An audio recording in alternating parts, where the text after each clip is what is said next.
Tantor Audio, a division of Recorded Books, presents The Hollow Blade, a LitRPG Magic Knight Academy by Wolf Locke and Stephen Bassile, narrated by Stephen Davies. Chapter 1. Bloodline of the Crimson Blade. Sweat dripped off my brow as I swung my blade in furious arcs at the training dummy. Each successive attack dug deeper into the mannequin as a well of power within me stirred. I felt it. I was close to the breakthrough I needed to formally rank up at the end of the academy year, but I wasn't quite there yet. A speck of light began to shine over a hill in the distance. It was the only indicator I had that dawn was close to breaking. I laughed, feeling completely exhausted. Once again I'd managed to spend the entire night training. I hadn't stopped for the cold, the rain, the dark, or even for sleep. As my father, the elder Valdanes, was prone to say, the difference between those who do and those who wish to do is in the doing. There, alongside me in the mud and mire, the sounds of hard training could be heard, low grunts and the whistles of blades slicing through the air. The smell of steel, sweat, and wet dirt filled my nostrils. Most nights were like that. Nights when me and the other cadets who wanted to rank up dedicated ourselves fully to our training in what was basically an open and expected secret. Such is the life of a cadet. At least that's what my clan had always told me. The cadre took notice, too. I'd been guided in advance and told that the actions and initiative of us cadets were the things the cadre looked for that set us cadets apart from each other when we graduated and were assigned duties. All of us cadets out after dark were united in the same cause, and were unwilling to give ourselves over to sleep. The same all-consuming desire drove each of us, the need to have a breakthrough in our swordcraft abilities. Even then, most of the others had called it quits already. Only a few of the older cadets were still up training. It was a harsh regime at a pace I didn't wish on anyone. I gave a nod of respect to those who were left. These were the ones I'd one day serve next to. It was actions like that which set us apart in the future, elevating us from simple swordsmen to true elites. It was expected at this point of us. I needed to continue advancing for myself and for my clan. Still, after so many late and sleepless nights, I had not made the breakthrough I needed for advancement. In frustration, I returned to training. I slashed the blade forward in clean arcs, trying as best as I could to exercise my frustrations away and clear my thoughts. Too late. The rising of the sun meant that my training time was ending. I knew that too soon the morning horn would sound the last watch, and reveille would follow to wake the rest of the cadets for normal daytime training. Such was the way of Arcadia Academy.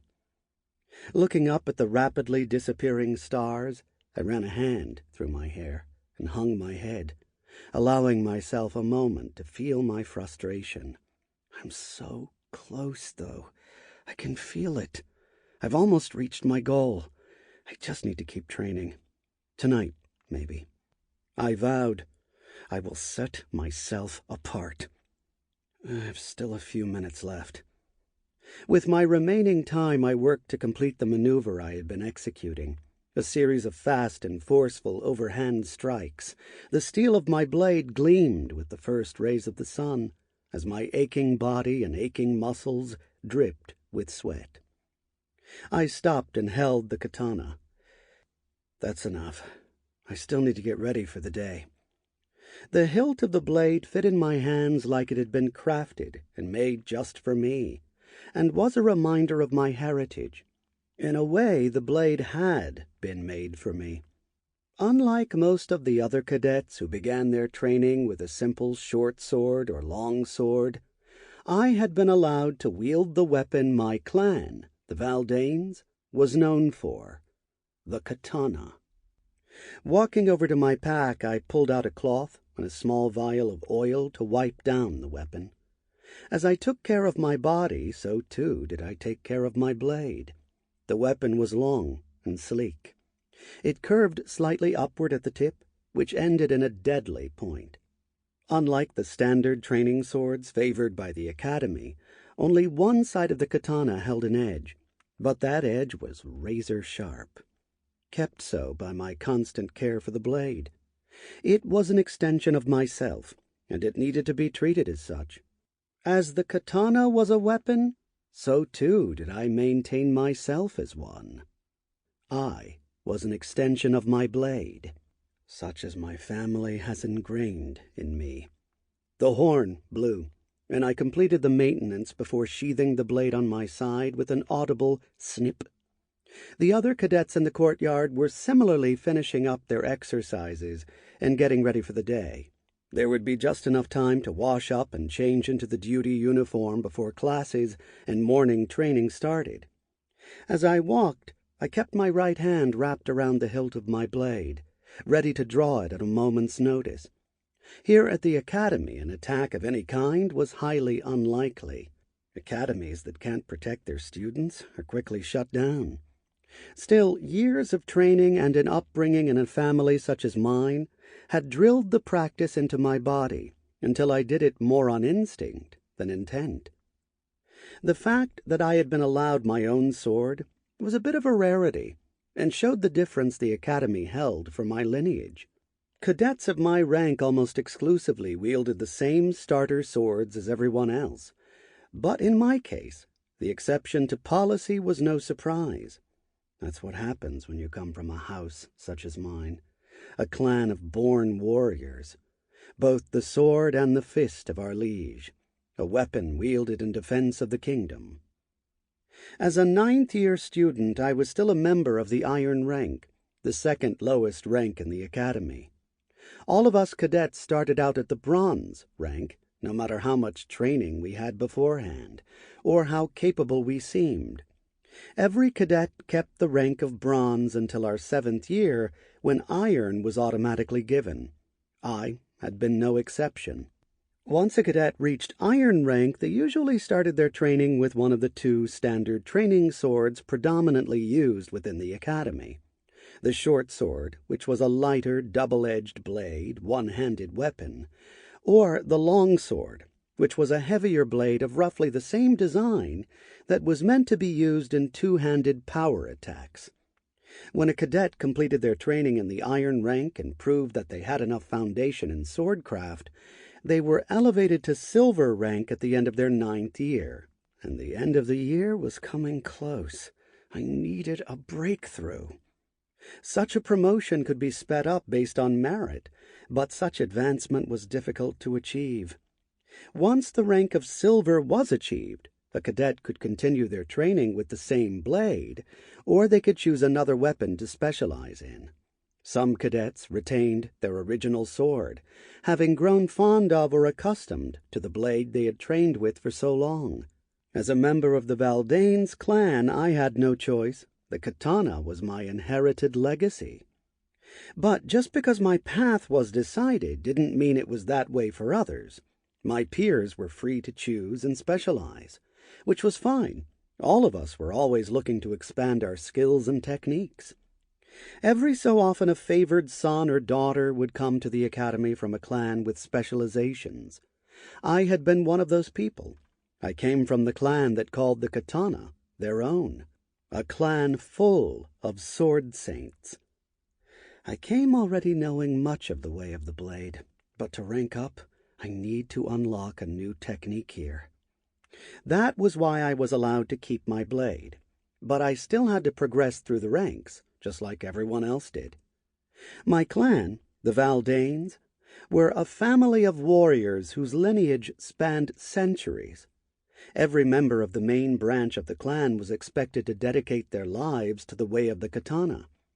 Since the formation of the Kingdom of Arcadia, there had not been a single war in which the Valdanes clan did not have members on the front lines, and members in direct service of the king. Our dedication to our craft and our determination to live up to our name drove us to be the best that we could be. But dedication to the way of the sword was not the only thing that set my clan apart. We held a closely guarded secret that set us apart from ordinary swordsmen. A line as old as theirs had not been idle throughout the ages. The Valdanes had developed our own swordcraft techniques. It was that technique that I chased, and if I made that breakthrough, the Academy would honor it. Even now I could feel the seed of the ability within myself starting to sprout, the undercurrent of the magic sending tiny shocks through my body. Considering my prior training with the blade and my mastery of a swordcraft ability, I should have been ranked as silver already. The only thing stopping me was the requirement to learn a technique on Academy grounds. That was it, and it was proving to be more difficult than I thought it would be. I didn't mind too much, though. Everyone in the clan and every other soldier of the kingdom had started out as a bronze ranker at one of the many academies and worked their way up. I was fairly confident that by the end of the year I would become a silver ranker. I would pass the tests that were given and ascend into the next rank. All it takes is hard work and the ability to set yourself apart. Another cadet in my position might have allowed themselves to get complacent. I took some pride in that. It would have been easy for me to do less and try and skate by the year as an iron without giving any effort to my training. I knew that because I'd been expressly told not to fall into that trap. There had been others before who, like me, had come from more prestigious clans or families of warriors, those who believed that they already had the skill to be better than a lowly bronze or iron. They neglected their training and their classes, and were invariably shocked when they did not pass the ascendancy tests and were sent home shamefaced to their families, or pressed into service to pay off academy debt. But not I. That will never be me. If I stay vigilant, one day I'll be the best in my clan, even better than my father, the elder Valdanes. I was determined not to be like them, being dismissed, not ranking up, taking the simple path. It wasn't for me. I would train and learn all that I could from my instructors and the cadre. Not only would I hone the skills that I currently had, but learn new ones. I'd learn every technique I came across if I could. I would make my family proud and bring honor to them. Enough of that. I can't put off the duty day. I wiped my sweaty brow before giving a polite nod to the other cadets, all of whom were iron-ranked like myself, united in their need to hone their techniques. I made my way toward the washroom where I kept an extra duty uniform in my locker for emergencies. Inside the washroom it was hard to see. Hot water spewed out of the shower heads, causing the whole room to fog up. After I secured my katana within the wall locker, I got undressed, and my sweat-soaked training uniform fell to the ground. Within moments I was standing beneath a blistering stream of water as I washed away the night's exertions. I'm getting better, but I'm not there yet. I braced myself against the wall and let the hot water roll down my back as my thoughts drifted back to my training. As had become my custom, I reflected on what I had done right and what I had done poorly in a constant effort to not only improve my craft, but to hone it. I was reminded of the words of my father, "Practice the right way, and the body will respond when the mind doesn't know what to think." Midway through the shower, drowsiness set in, and I began to regret staying up all night again to train. It was a bit of a double-edged sword. Pulling an all-nighter was a good way to keep up with or accelerate training, but it also meant that you would feel it the following day, and I'm already feeling it. Stepping away from the shower, I grabbed a towel and stepped over to the mirror as I dried myself. The relatively calm silence of the washroom was shattered by the morning reveille. Out of time. There were bags under my eyes. As a good cadet, I knew that rest was just as important as training was. There was no use in overextending oneself in practice if you couldn't function for the rest of the day afterward. But I was so close. Much like my sword, I was becoming a weapon.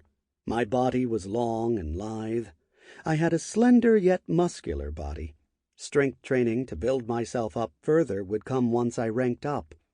I wasn't as physically built as some other cadets or members of the cadre, but my build suited my sword style just fine. The katana was an agile weapon, and those that wielded them followed suit. The bags under my eyes made my already dark eyes look even darker, and my dark hair didn't help one bit. A couple more nights like this, and I might be mistaken for some demon that had made its way onto the academy grounds. Still, there was nothing to be done about it now. I'll have to get through the day and actually sleep tonight, no matter how much my mind protested that I should be up and training. Although the relative silence of the washroom had returned, it was soon broken again by the pounding sound of hard soles pounding on the paved floor. By this time I had once again gotten dressed and had just finished with lacing up my boots. Soon the washroom was flooded with newly awoken cadets getting ready for the day. It always started out with washing, then breakfast, 10 laps around the campus, and then physical training and lectures before a meal. Then the process would repeat in reverse until the sun dipped below the horizon. My legs protested as I stood up from the bench in the washroom. I stretched and tried to mentally prepare myself for the morning run, which I knew was going to be harsh in my exhausted state. However, my silent meditation was broken by a booming, familiar voice. "Hey, Tris, you know too much training isn't good for you. You're going to drop one day, and it's going to be me that has to carry you inside to the medical tent." I looked up, way up. Although I was tall, the cadet in front of me was massive. Good thing he's a friend. He wasn't just tall, but broad as well. He had olive-colored skin spread out over muscle that was a testament of the clans of the North and the line of kings. My best friend, Marcus, heir to the throne. I responded to that towering figure with a genial smile. "Don't worry, Marcus. After carrying around that tree trunk of a sword all day, I should be a piece of cake." Marcus returned my smile with one of his own. As a silver ranker, and because of who his father was, Marcus had been allowed to choose a specialization when he ascended. It had been no surprise when he had traded in the short sword that looked tiny in his massive hands for a long sword that was nearly as tall as he was. Being a year below him, I had gotten to witness Marcus's ascendancy ceremony when the iron rankers who became silver rankers got to choose their new blades if they opted into specialization. The same ceremony I'd undergo. There was more to the ceremony than that, of course. There was also the ascendancy of some silver rankers to the rank of gold, and some gold rankers were selected to become members of the cadre, who acted as the instructors at the academy until called into service, or as was often the case. The cadre were not all promoted from within the academy ranks. Many were those who had long served, and as a testament to that service, were allowed to retire in their aged years and work as cadre. Most cadre were equal in standing or higher to that of the gold rankers. There was one more rank in the academy above gold, but ascending to it was such a rare feat that most ascendancy ceremonies went without the occurrence, which was to platinum. Beyond platinum lay diamond, but to achieve such a ranking was near impossible. Our exchange caught the attention and stare of one of the passing iron rankers on his way into the washroom. Marcus often got stares.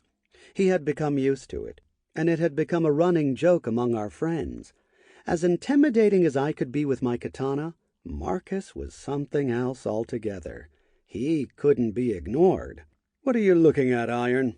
Marcus said to the cadet in an intimidating voice. "If you're that keen on staring, then you can do so when we meet on the training field." The Iron paled, and muttered a hasty excuse before going about his business. When Marcus turned back to me, the two of us shared a quick laugh.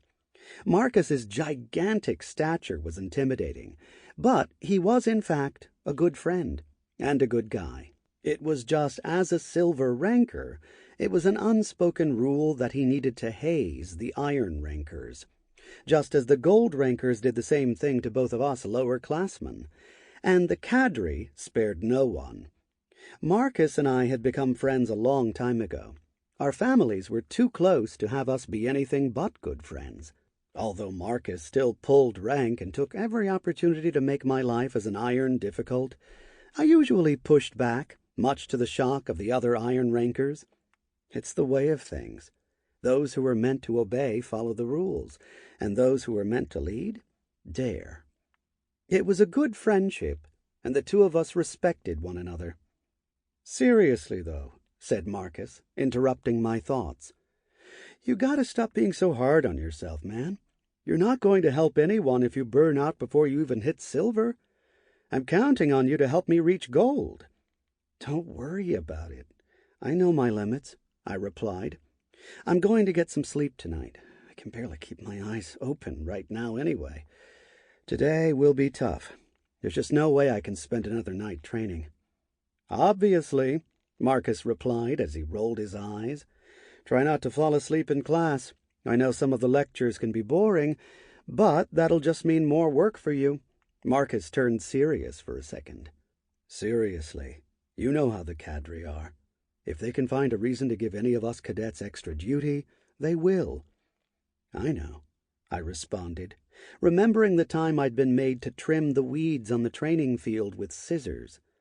"I appreciate the pep talk. I do, but don't you have some more iron rankers to haze before breakfast?" At that, Marcus's grin turned wicked. "You know how much I love tormenting iron rankers. But yeah, I've got a quota to reach.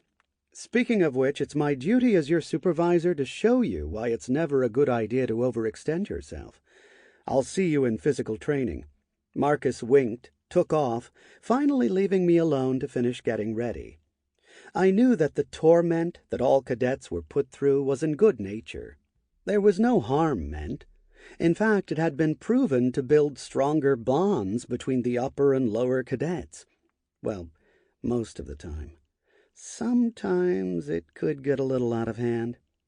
Once Marcus was gone, my feeling of grogginess intensified. I groaned, my body already mad at me for training so much.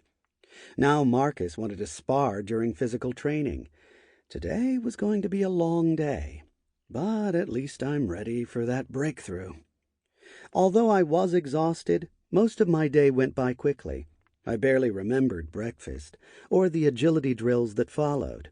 I even made it through the first round of physical training, and come time to duel, I managed to fend off Marcus's fierce attacks. The fight ended in a draw. As Marcus had said, the lectures were the most difficult part of my day. Although they were full of fascinating subjects, such as famous swordsmen in history, and the wars they fought in, and the battles they proved themselves in, it was difficult to stay awake. Even then I was proactive. When I felt myself start to slip into sleep, I pushed myself away from my desk and stood at the back of the room. As had been taught to all cadets, there was no shame in doing what duty required. It was during the second lecture period, just after lunch, that I slipped up. The lecture was on dark beings, those creatures that stalked the land, causing strife and terror. Those that warriors like me fought against on the front lines. Ogres, orcs, imps, demons, and darker things. It should have been a great class, but I still struggled to keep my eyes open. Many monsters and calamities plagued the land, and it was up to the magic knights of the kingdom of Arcadia to keep them at bay. It was why we cadets all trained. One of the reasons, at least. We didn't just exist for war against our neighbors. The subject was taught by one of the more difficult to deal with cadre, and unlike other instructors, she didn't allow me to stand when I got tired. Although the subject was interesting, I was unable to keep my eyes open, and my fatigued mind kept wandering into the realm of dreams. It was difficult to fight nodding off, and my thoughts grew wild. There had been other reasons I had spent so many nights training. Like all of the other cadets, I was always striving to be better, to ascend and learn and train until I was ready to take my position on the front lines and fight against the enemies of the kingdom. To that end, I had been training extra hard to learn a new technique, the Crimson Blade, which would be my first swordcraft, learned on academy grounds. Unlike the secret technique of my family, this one was common knowledge.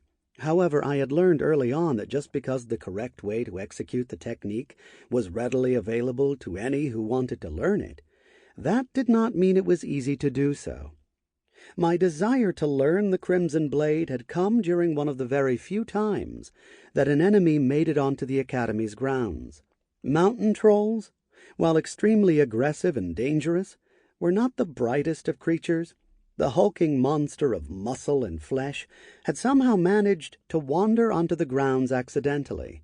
Still, once it made it far enough and saw what it assumed were prey, it had quickly turned into a threat and tried to rampage.